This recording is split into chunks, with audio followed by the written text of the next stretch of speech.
The Aurora Memoirs, Chapter 3, Born as an Instrument, by Thomas Michael.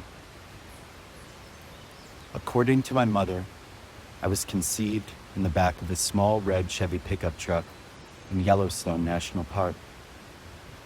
I still remember riding in the back of this truck the first few years of my life, sometimes in the center between my parents, sometimes in my car seat in the back, staring out the pickup truck cover, looking at the beautiful landscapes as we traveled so often, giving a voice to the forest, giving a voice to the dawn, giving a voice to the wilderness and the land that he lived on. Oh, Montana, give this child a home. Give him the love of a good family and a woman of his own. Give him a fire in his heart. Give him a light in his eyes. Give him the wild wind for a brother and the wild Montana skies. John Denver. When I was in the womb, my mother would play me all kinds of music: jazz, rock, country, classical. She said she could tell which songs I liked more. She could feel it from me within her womb. She said Wild Montana Skies was one of my favorites. I played this song recently, the day after I helped my mother's soul transition into the next world.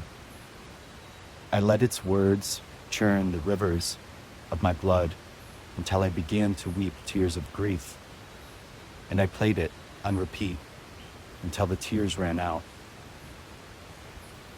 Blue skies wider than the horizon, fields of wildflowers painting mystic landscapes on rolling hills, snow-capped rocky dragon peaks hosting rams as backdrops for wild horses, seemingly a fairy tale, yet also geysers so deep and hot that if they blow, the known world ends in a cloud of ash. One day when I was maybe 6 or 7 years old, I discovered a nonprofit in a magazine that my parents had. It let you donate to sponsor a whale that was tagged and followed to help save some of the whale population. A few weeks later, I walked to the mailbox at the end of the driveway with my mother. A large white envelope with the name of the nonprofit on it arrived.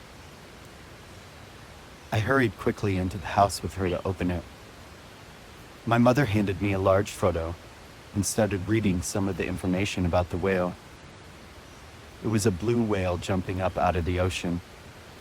I felt such a deep connection to it immediately. After she was done reading, I took the information and picture to my room. I sat with the picture. I began to open up to this photo in the same way I would breathe with the trees, breathing with it, staring beyond and through the photo, expanding the glow of the ember within my heart, opening it to the living soul of this whale. And then all of a sudden, I felt him. I could feel his energy as if he was there with me. The photo blurred, and then it came alive.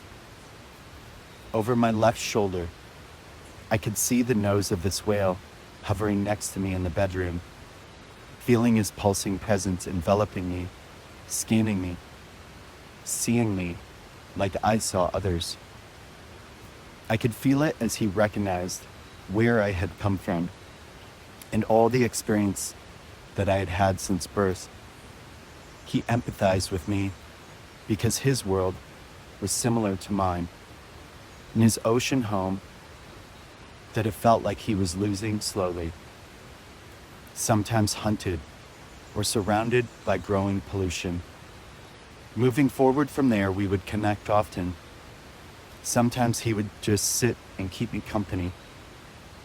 Other times, he painted Aurora-like whale songs for me, showing me their waveforms larger than the earth itself.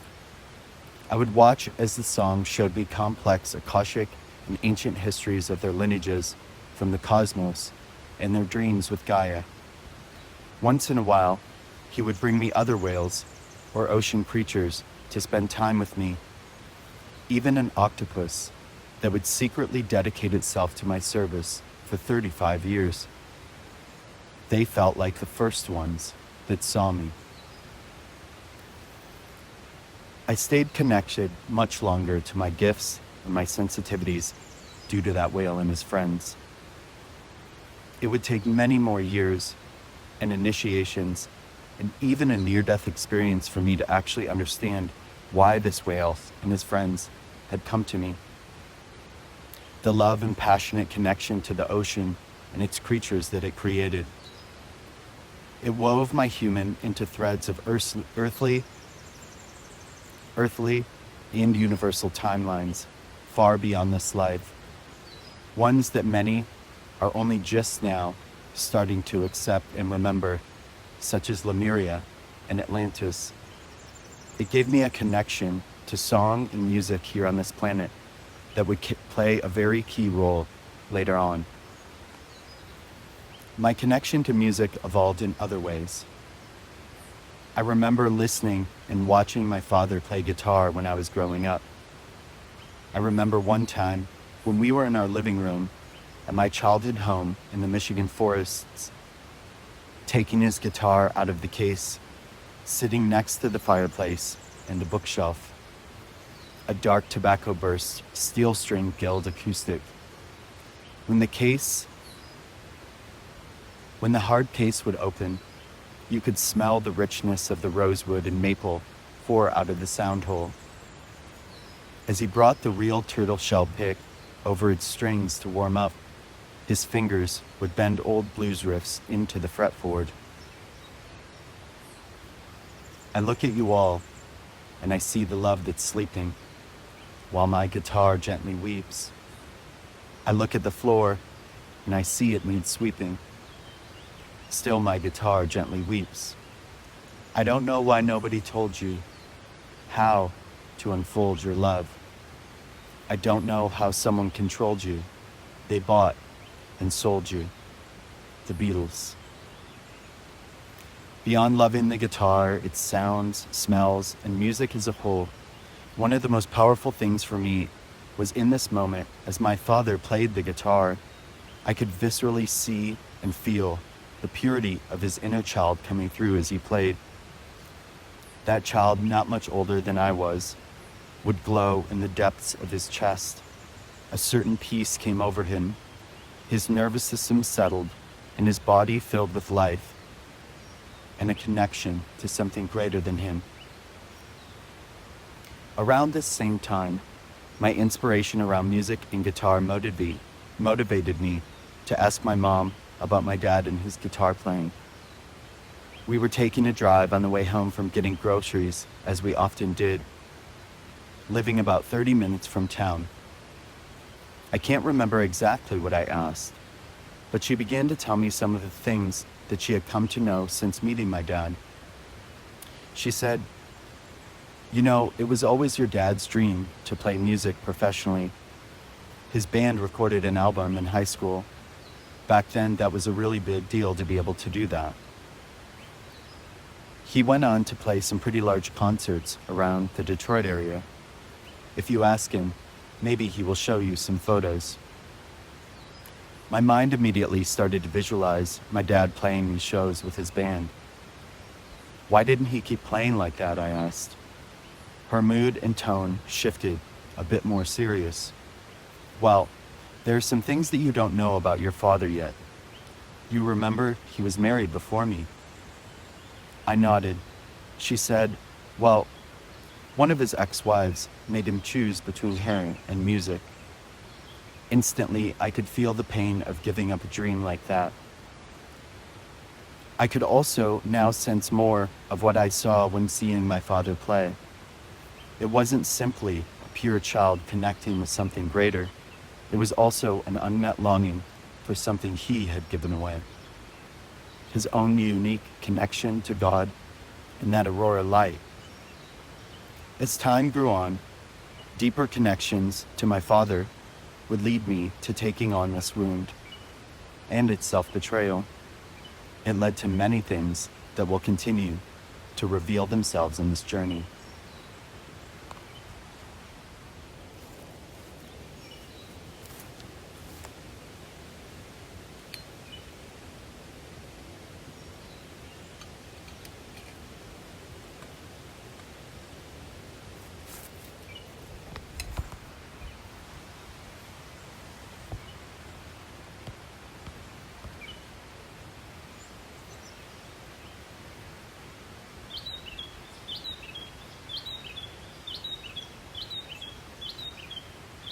I loved his steel string guitar.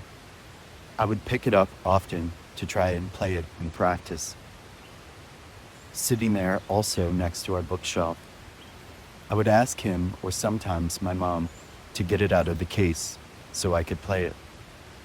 I would ask him to show me chords as I would try and press my smaller sensitive hands onto the steel strings.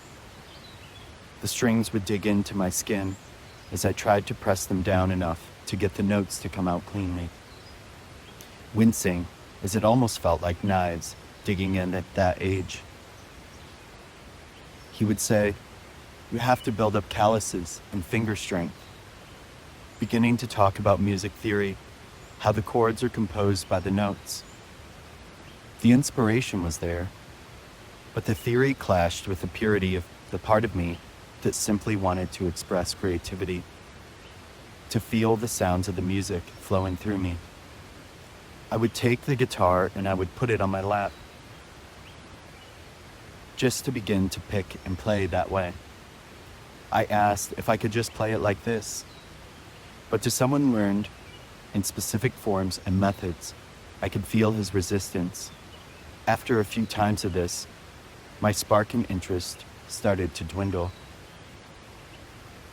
Looking back at all this now, having since gone into the depths to face these wounds, freeing these dissonant notes of expression that had been woven into the chords of grief, I can see now how this too was more layers of my connection to Aurora's pure light, bending through the faceted angles of my developing personality, spiraling through the wounds in my genetic lineage.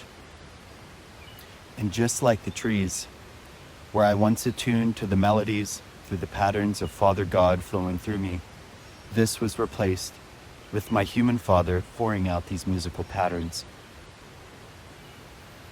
Not too long after the time in which I had discovered the teachings of Don Juan, the local school band director came around to each new middle school children's house in the summer before they were to enter the 6th grade.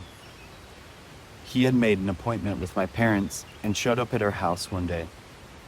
He sat down with me in our screened-in Florida room. My parents offered him a cup of coffee. They chatted for a moment.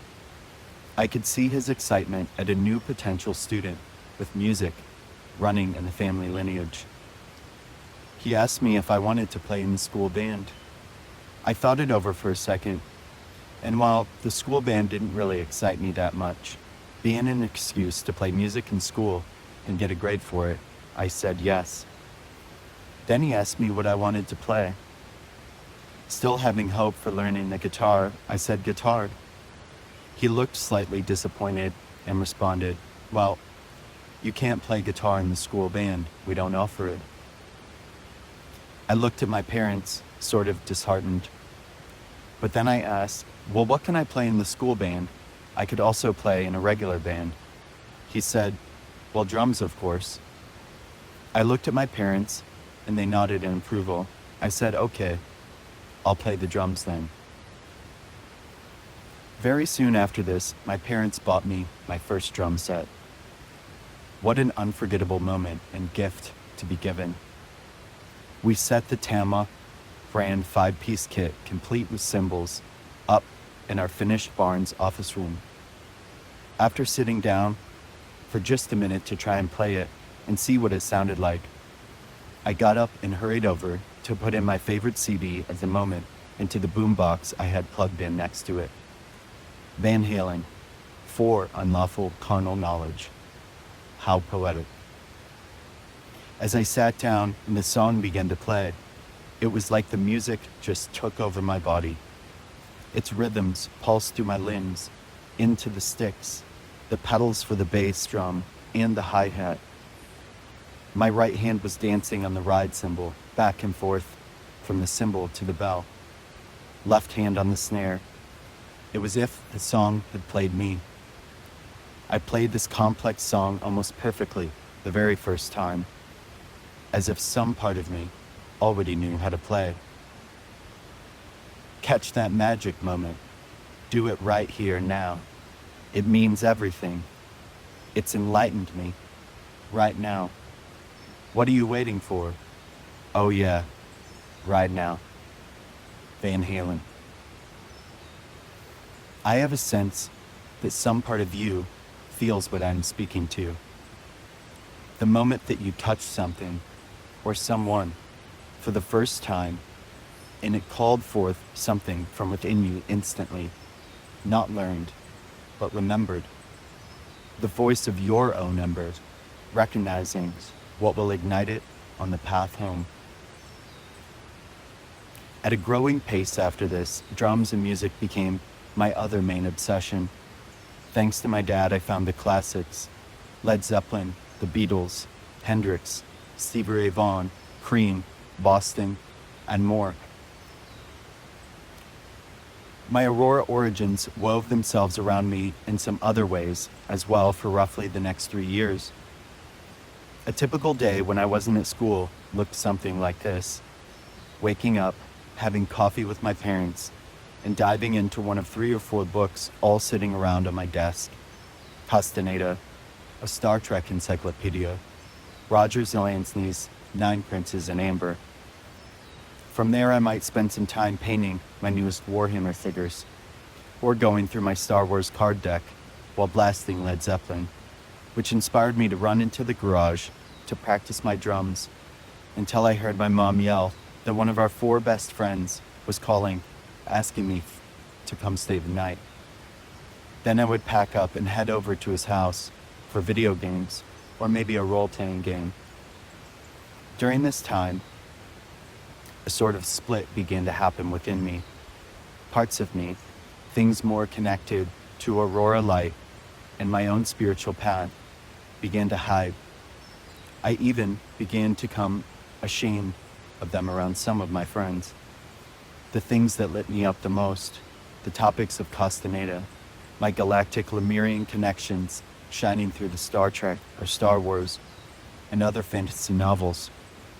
One of my friends shared a love for these things with me, but the other 2 of my best friends would laugh and make fun of me anytime I brought up my other friend or these interests.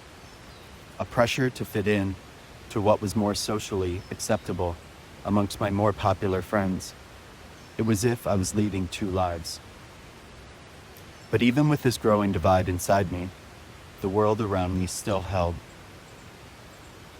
I look back now, and I don't see Zeppelin, Warhammer, Princes in Amber, or Star Trek. I see the child's Aurora light, solidifying into his lineage's past life timelines as toys, music, TV shows, and music. The town I had spent the last 6 or 7 years of my formative years in was very small. A 2-hour drive from Detroit area where my father had mostly worked. If I had stayed in that town, I would have graduated with my high school and childhood best friend, my favorite cousin, and a class of 150, most of whom I knew by name. Halfway through my 8th grade year of middle school, due to developments with my father's job, we ended up needing to move the family very close to Detroit. Because modern society lost its rite of passage, God engineered one for me, only I wouldn't make it out alive. And that's chapter 3 of the Aurora Memoirs. If this chapter has resonated with you, a song, a memory, a thread you recognized, I'd love to hear more about it. You can find the written version along with chapters 1 and 2 at theauroramemoirs.substack.com. And I'm also sharing pieces of this work on Instagram at Aurora_Thomas_Michael. New chapters arrive every 2 weeks. Thank you for listening and being part of this remembering. This is Thomas Michael speaking to you from the mountains of Chirripó, Costa Rica.